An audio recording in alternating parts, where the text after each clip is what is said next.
finished recalibrating your pan-dimensional vortex inducer, but the parts for your multimodal reflection sorter... Crowforest? Are you even listening to me? Sorry, I'm listening. What were you saying? Are you feeling alright? You seem distracted. Yeah, I'm fine. Are you sure you're alright? I said I'm fine!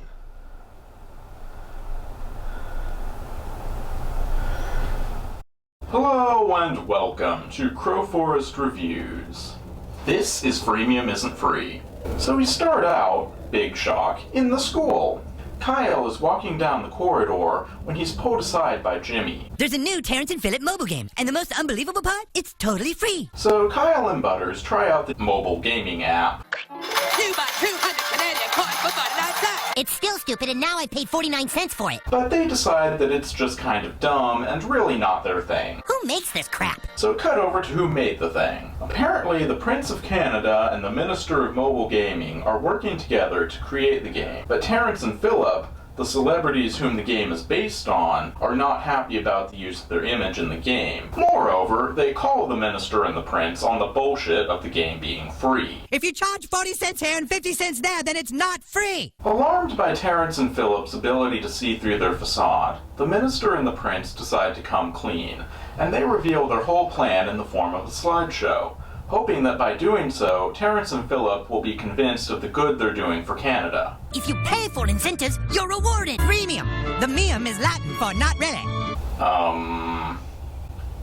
You know what? I'm actually not sure about this one.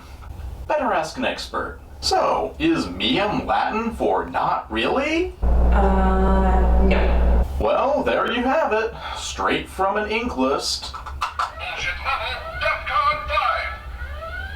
Linguist! So, Prince and Minister go on to explain how they've introduced the concept of micropaying into the game as a way of generating additional revenue for Canada, but they assure Terrence and Phillip that they're not harming anyone.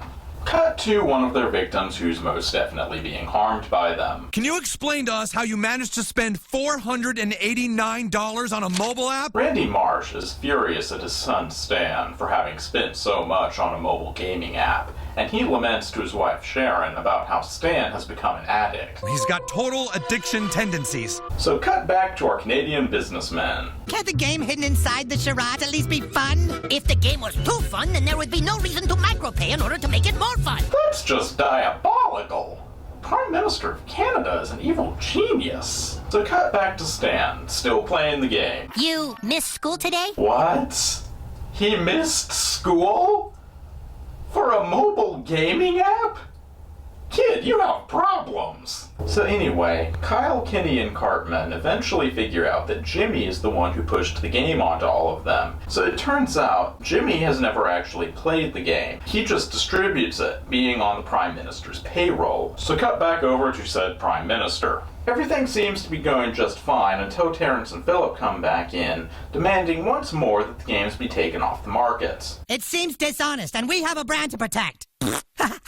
Yeah, when that guy says you have a bad image, you have problems. And I hope you're ready for another forced analogy, because that. We start the campaign to teach everyone to play the game in moderation. The alcohol industry does it all the time. So if that analogy wasn't much to your liking, don't worry. We cut over to another one immediately after that one. Your grandpa mindlessly drains money away a little bit at a time. Sound familiar? No, it really doesn't sound familiar. You have never brought up this plot point before. And you never will again. I just don't understand what is wrong with you two. What is the joy that this stuff possibly brings you? So what is Randy doing while reading Stand the Riot Act? Having a glass of wine, of course. I'm not having a glass of wine. I'm having 6. It's called a tasting and it's classy.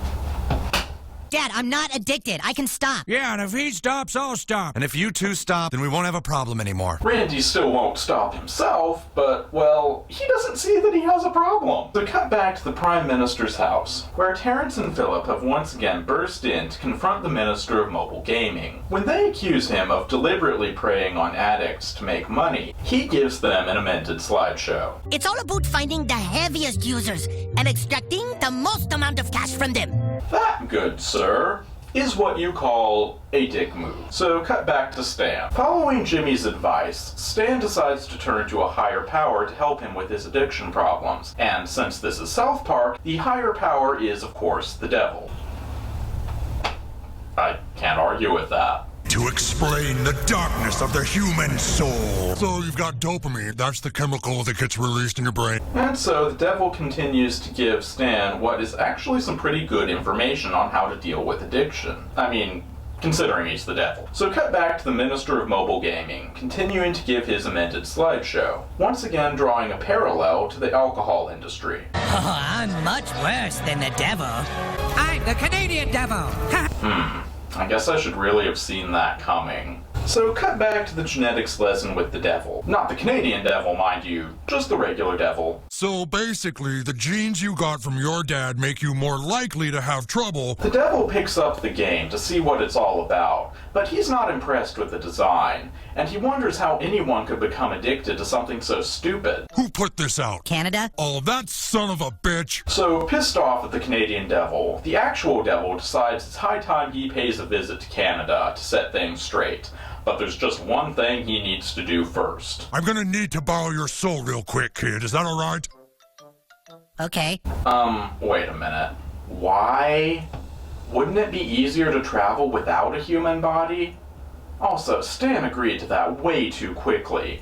It's almost like it's not the first time he's played host to a demonic spirit. I shall return. Do not attempt to stop me. Told you, kids got demons. And so, we have an epic showdown between the devil and the Canadian devil. Enough, Beelzebub. Thy end has come.